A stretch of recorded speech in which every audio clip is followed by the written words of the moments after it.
Hey everybody, this is Barbara Garcia back for Path 370, and now we're talking about alterations in blood pressure, chapter 16. All right, so let's go ahead and talk a little bit about that. Remember, blood pressure is what drives flow, right? So it's very important to understand the mechanism by which you're going to deliver stuff to the tissue, right? So the pressure differences between the left and right side of the heart is what's basically going to produce the movement of blood. The right side of the heart is going to push blood into the lung capillaries, and then the left side of the heart is going to go into the systemic capillaries, right? So obviously we want to make sure that we review our blood flow. That's critically important. And then so arterial blood pressure is produced by the force of the left ventricular contraction, overcoming the resistance of the aorta and the aortic valve. I always like to think of the aortic and pulmonary semilunar valves, just sometimes called pulmonary valve and aortic valve, as pressure-driven valves, right? So when the pressure of the heart exceeds the pressure in your blood vessels, in your arteries, then you're going to have flow of blood out and delivered into your systemic circulation or lung circulation. Because think about that. Your blood pressure is never zero, okay? But your heart relaxes completely, pretty much, in your diastolic, right? And so when your blood pressure, when your heart relaxes completely, the pressure in your heart is essentially zero or very, very low. So your blood pressure is not zero unless you're dead. So because it's not, you know that your blood pressure is 120 over 80, 110 over 70 or something around there. You know, if your blood pressure gets too low, you're going to have inadequate delivery of oxygen to your tissues. So for example, your blood pressure can't be 60 over 40 or anything lower than that because you're not delivering any oxygen to your brain. And it can't be too high because then of course that means that the intense amount of pressure that is being driven by is going to be very hard for your heart to overcome. So both extremes are very bad. So that's why your blood pressure needs to be somewhere in the middle, at a very comfortable mean arterial pressure of about 90 millimeters of mercury. And so your blood pressure is not zero. Your heart has to overcome the pressure in your arteries. Right. So what determines the systemic blood pressure? Well, cardiac output and the resistance to ejection of blood from the heart. So just to remind you, cardiac output is your stroke volume, and your stroke volume is the milliliters, the volume of blood that is being driven out of the heart. And then heart rate is the amount of times in a minute that your heart beats. Okay, so let's say that your heart rate was 70 and your stroke volume in one heartbeat is 75. Your cardiac output should be somewhere around 5,250 milliliters per minute. So that means that you're delivering over 5,000 milliliters of blood to your circulation every minute.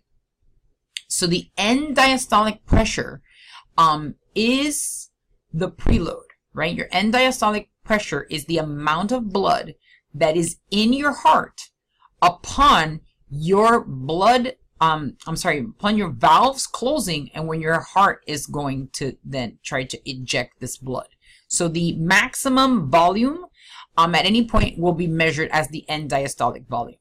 Then you're going to have contraction of the heart, and contractility of the heart is then going to push the blood out, right? So you're going to have delivery, which we call stroke volume, right? And then stroke volume again has to kind of overcome that vascular resistance, which we call afterload. And it's determined by the radius of the arteries. So if the artery's radius is small, then, which means the resistance is high, then you're going to have a lot of difficulty delivering oxygen and delivering blood through this vessel. And then the degree of vessel compliance, the ability for elasticity, right? So blood pressure is going to equal your cardiac output times your systemic vascular resistance. right? So again, stimulation, right? Beta 1 stimulation, your heart rate might increase, right? Vagal nerve stimulation might decrease, right? You have your volume, which is your preload. Alpha stimulation is going to increase your vessel radius, and then your RAS system is going to decrease your vessel radius. And then, I'm sorry, that decreases your vessel radius. And myocardial contractility, right, also beta stimulation from your sympathetic nervous system can also increase your stroke volume. All right, so components of your blood pressure measurements. Your systolic blood pressure, right, is the peak pressure during contraction of your heart, what we call systole, right? So cardiac systole, remember, an entire cardiac cycle involves systole and diastole. So systole is contraction, and then diastole is relaxation. Your diastolic blood pressure is the lowest, right, during diastole. Right, so stroke volume is basically going to be the primary factor influencing systolic pressure, and then your the systemic vascular resistance is the primary or major determinant of diastolic pressure, right? And then so systemic vascular resistance is going to be your really important. So if your blood pressure is high, and it's your diastolic pressure that's high, that means there's a lot of resistance within the vessels. So that could be interpreted as worse than your stroke volume, right? Which is the amount of actual blood that's being pushed through your arteries. Pulse pressure is going to be your systolic pressure minus your diastolic pressure. So that's the difference. The difference might be, 110/70. The difference is 40 millimeters of mercury. Then, of course, you want to make sure you know how to calculate your mean arterial pressure, right? Which is basically the amount of the average pressure within your circulatory system through the cardiac cycle.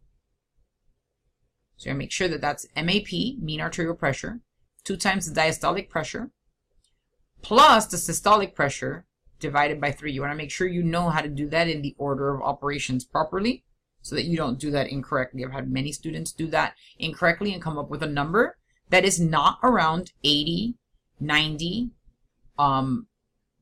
So in other words, the mean arterial pressure should be between your systolic and diastolic pressure.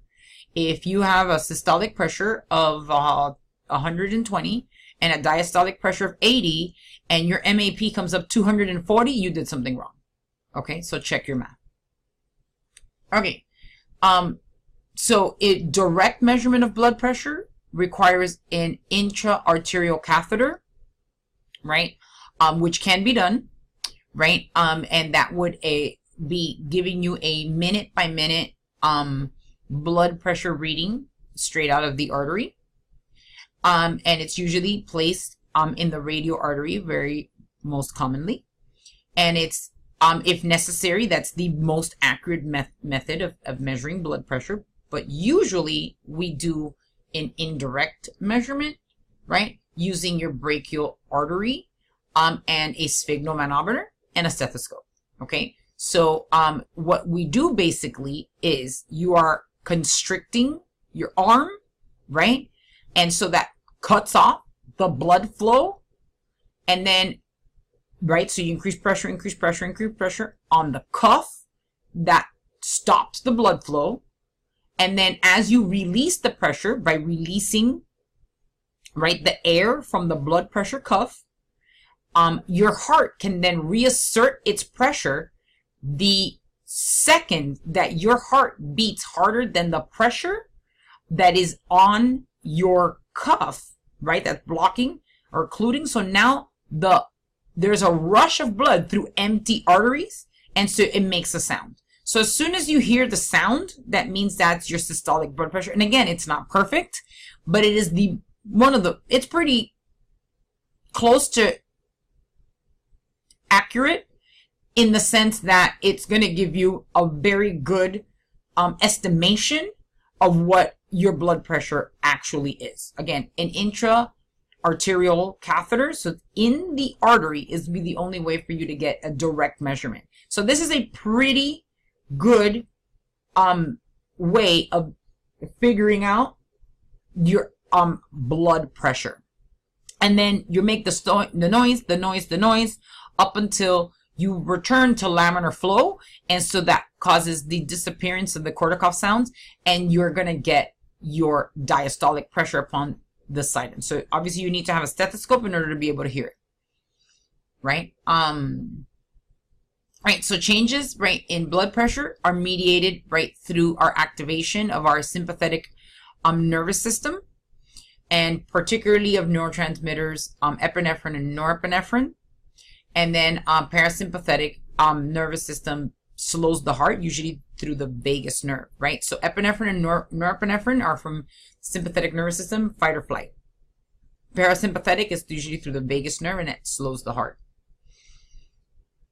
Right, so the vasomotor center is directly activated by either baroreceptors, right, or other things that monitor your mean arterial pressure variations, usually baroreceptors. There's two of them. They're located usually around the artery, the aorta, and you also have them up in the carotid bodies. And then they can activate alpha receptors and smooth muscles of the arterioles, causing a vasoconstriction. Right, so vasoconstriction of the alpha, or vasoconstriction, increasing your systemic vascular resistance, and it activates the beta-1 receptors of the heart, increasing your heart rate. So that's both ways that your vasomotor center can increase the resistance and increase your heart rate. And chemoreceptors are basically going to be near, right, the aortic and carotid places, the same ones that I just mentioned, very nearby. And chemoreceptors are basically looking for how the pH of your blood, your oxygen, and carbon dioxide concentrations. Right? So usually they're only going to be activated when blood pressure is super low. Right? So a person jumps up quickly from the couch to answer the telephone and feels a bit lightheaded. The feeling passes quickly because of what physiological mechanism of blood pressure control.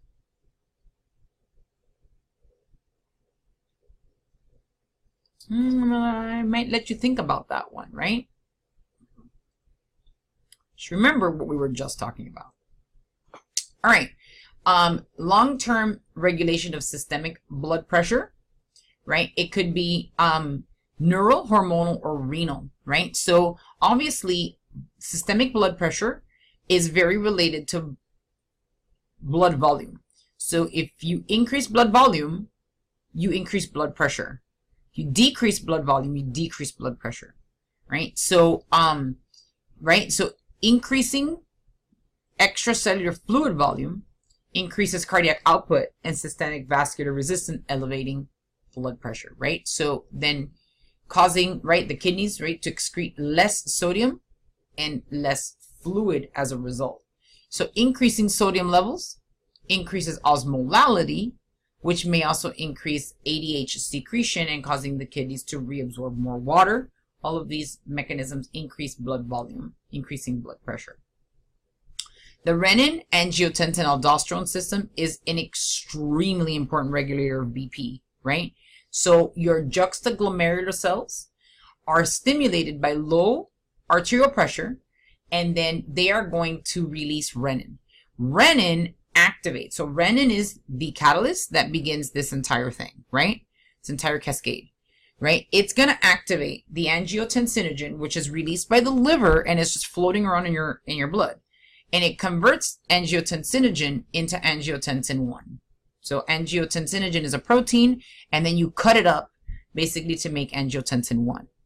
Angiotensin 1 comes in contact with ACE, which is an angiotensin converting enzyme, which activates it to angiotensin 2. Angiotensin 2 is your very potent vasoconstrictor. Vasoconstriction, right, is going to cause your blood pressure to go up, right? Angiotensin 2 also stimulates the release of aldosterone from your adrenal cortex. Aldosterone is going to go back to your kidneys, right? And it's going to cause reabsorption of sodium, with which water always follows sodium. So if we're reabsorbing sodium, we're going to increase the amount of water that we reabsorb, increasing blood volume, increasing blood pressure. Angiotensin II is also going to, and as an aside, is also going to increase your thirst, which also increases you to drink, right? Causes you to drink more fluid, which can also increase your blood volume. Right, so you can see there, vasoconstriction and aldosterone release. And this is going to be the renin, angiotensin, aldosterone system. It's extremely important, okay? I'm going to go back really quick, okay? Because ACE, I don't know about you, but angiotensin converting enzyme can be blocked or inhibited by an ACE inhibitor, like captopril or lisinopril. So anything that ends in pril is an ACE inhibitor.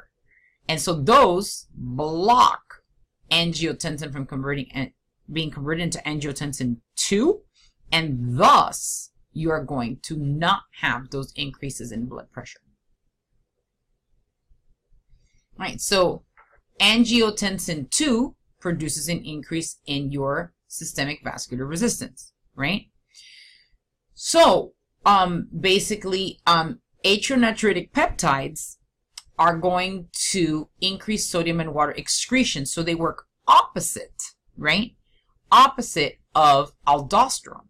So aldosterone reabsorbs sodium and reabsorbing water and increasing blood volume, increasing blood pressure. And atrionatriuretic peptides and brain natriuretic peptides do exactly the opposite. Increase sodium excretion, which then causes water to follow. And then they're going to decrease blood volume and decrease blood pressure. Endothelin 1 is also very important in blood pressure control.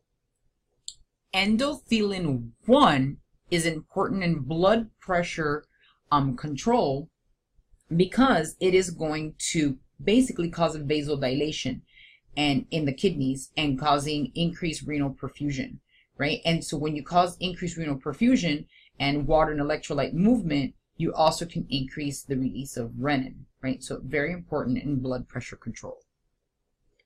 All right, so normal fluctuations in the systemic blood pressure.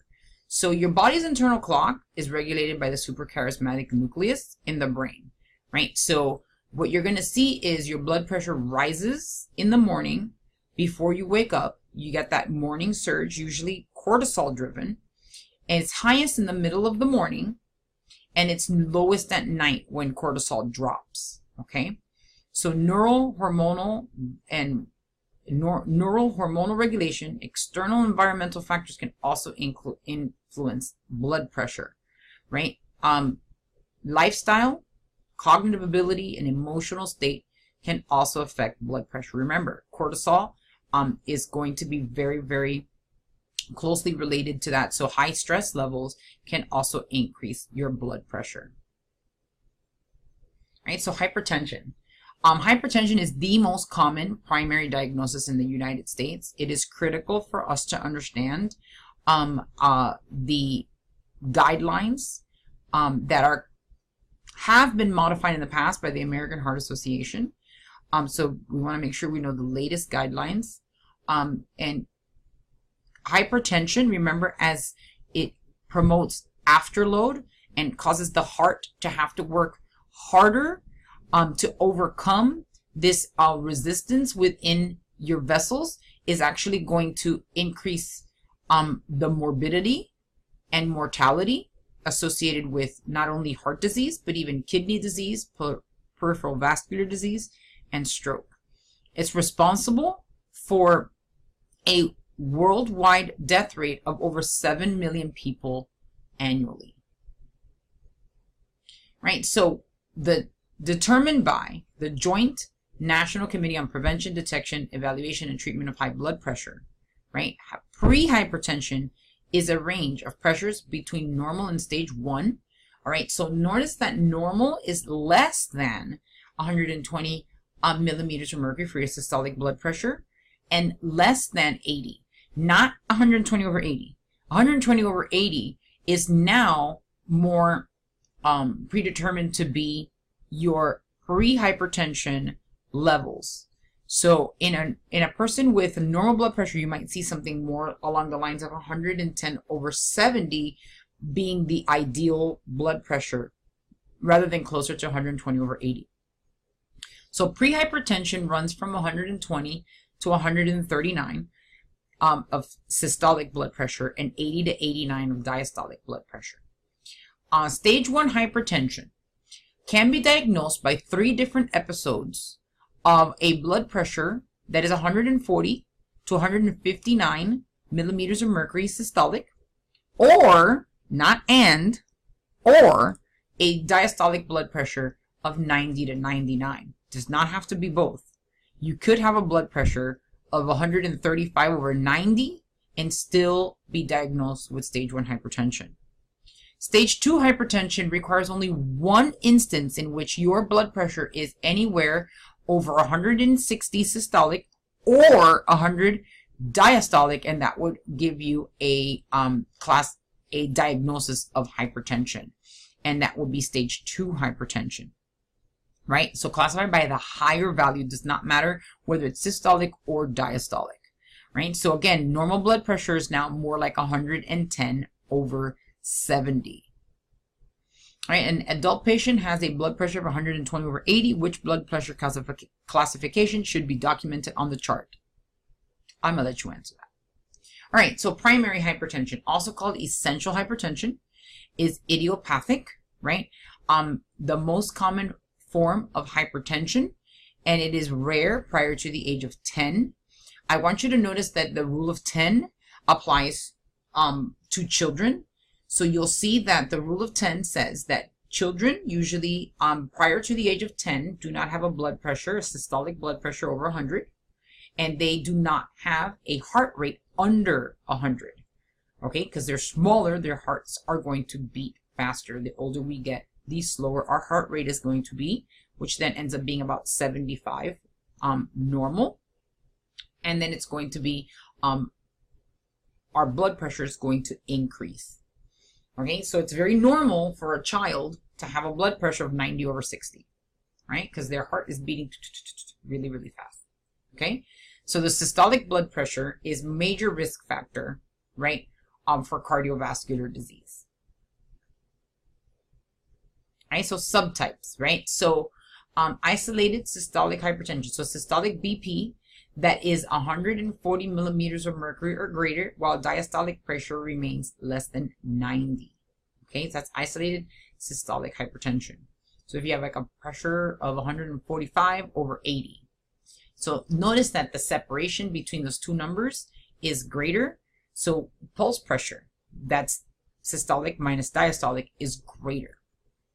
Right, so isolated diastolic hypertension, right, is actually associated with a systolic pressure, right, that is less than 140, but a diastolic pressure that's greater than 90. So like, let's say again, 135/90, right, or 135/95. Those are going to be numbers that are telling us that there's hypertension that's only diastolic. Again, remember, diastolic has to do with more vascular resistance, whereas systolic has to do with stroke volume. Right? So obviously, if they're both elevated, like 145/95, then you have hypertension. Clearly have hypertension. So some non-modifiable risk factors: family history of hypertension, age, ethnicity, and or genetics. Remember, the older we get, it's just a reality that the compliance of our vessels isn't going to be the same. Genetics can't be changed. Ethnicity, you will find that actually most people who are African American descent are much more susceptible to salt increasing their blood pressure.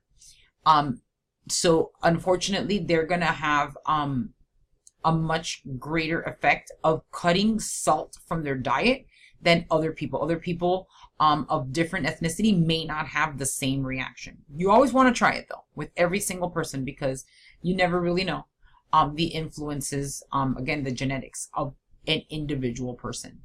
But the modifiable disease factors, right, are like dietary factors, you know, sedentary lifestyle, obesity, metabolic syndrome, right, elevated blood glucose levels, and diabetes, elevated total cholesterol, and alcohol and smoking are all things that are modifiable.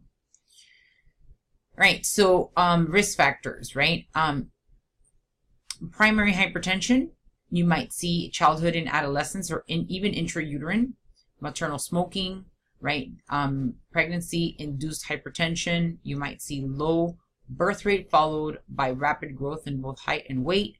Lower socioeconomic level of the mother, or inadequate intake of calcium by the pregnant mother, and breastfeeding seems to reduce the risk of this type of primary hypertension, right? So sometimes called the silent killer, because there's already damage to organs due to this hypertension before the diagnosis is even made. So you might see renal failure, you might see, you know, stroke or heart disease and arterial system damage. And then, you know, making atherosclerosis worse and leading to cardiovascular disease. So myocardial work is increased, right? So resulting in a heart failure. Remember, hypertension causes afterload, and afterload is going to cause the heart to work harder. You might see glomerular damage, right? So you might see a patient with hypertension also have albuminuria or proteinuria. And those things are not normal. You don't want to have proteins in your urine. That means that there's damage at the glomerulus, right? You might see microcirculation of the eyes. You know, optometrists and ophthalmologists find out a lot of damage to blood vessels, even diabetes, in the vasculature of the eye, because it's so tiny, right? Microvasculature is very tiny, so it results in a lot of damage. You might see hypertension resulting in burst blood vessels in the eye, which then can cause damage to the retina, right? And cerebral vasculature can result in even an aneurysm and a hemorrhage in the brain. All right, so primary hypertension, what can we do about it, right? Weight loss, exercise, a DASH diet. You might see the DASH diet being very, very, very low in fat, right? Adult alcohol moderation, and then decreased sodium intake. Again, some people are going to be more susceptible to sodium than others. So definitely want to try that as a lifestyle modification, see if it works. If it doesn't, you can slowly start putting sodium back into their diet. Drug therapy for hypertension, right, affects the heart rate, right, systemic vascular resistance, and or stroke volume. So those things all are possible, and if there is medication that can be taken for hypertension, and you know, that's always good because it can decrease end organ damage. All right, so you could see there, right? So DASH diet, very low fat diet, and then very high in fruits and vegetables, right? So weight reduction, so somewhere maintaining a normal BMI somewhere between 18.5 and 24.9. Again, that is, you know, BMI is a little bit controversial because obviously men, and if they have muscle mass can weigh more and cause them to be even healthy at BMI is higher than 25. But they have found that patients with a BMI of 20 up to 27 are not at any higher risk of heart disease. So you can be slightly overweight at 27, which is not very much overweight, but slightly overweight, and you still will not have be at any higher risk for cardiovascular disease, right? So decreased sodium intake, right? An exercise plan of at least 30 minutes a day for most days of the week, and then moderating alcohol intake. Obviously, some alcohol, especially things that have antioxidants like wine, are good, but not the whole bottle, just like glass. Let's not take it to the extreme. All right, so some other hypertension drugs, right? Those that are going to decrease heart rate include beta blockers, right? So you might have seen those like propranolol and atenolol, right? You might see loop diuretics like furosemide. You might see aldosterone receptor blockers or angiotensin receptor blockers. Those are like the losartan, those that end in artan, the angiotensin inhibitors, right? The ACE inhibitors. Those are going to be the ones that end in prils, right? You might see the combination alpha 1 and beta blockers as propranolol. The other LOLs, the other LOLs, are going to be mostly just beta blockers. And those are all important terminology that you want to learn that really helps you understand all of these pharmacological interventions that are going to really help with your mediating heart disease. All right, so secondary hypertension is going to be attributed to a specific or identifiable pathology, right? You might see it in infants and even in preschool children, right? Renal disease, or coarctation of the aorta, or even obstructive sleep apnea can be a secondary hypertension, cause secondary hypertension, right? Secondary and adult can be due to things like renal artery stenosis. Anytime you see the word stenosis, means narrowing. Pheochromocytoma, which is a type of tumor, right? Pregnancy, also obesity and or obstructive sleep apnea. Remember, the heavier you get, the more you're going to have your neck even weigh and block your airway. You might see the soft palate also be able, in your sleep, block the inflow of air. And hyperaldosteronism is aldosteronism is the most common cause, right? So hypertensive emergencies and hypertensive urgencies. So there are two types of ways that we talk about a hypertensive episode.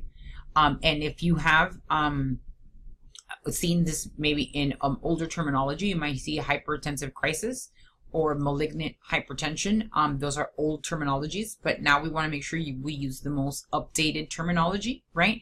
So a hypertensive emergency is a sudden increase in either or both systolic and diastolic blood pressure with some type of end organ damage, right? So if you have, right, the ability to reduce blood pressure using some sort of parenteral hypertensive drug administration, right, in close monitoring, like usually you might see this in an ICU setting, again, because we want to prevent any further end organ damage, like to the heart or to the kidneys.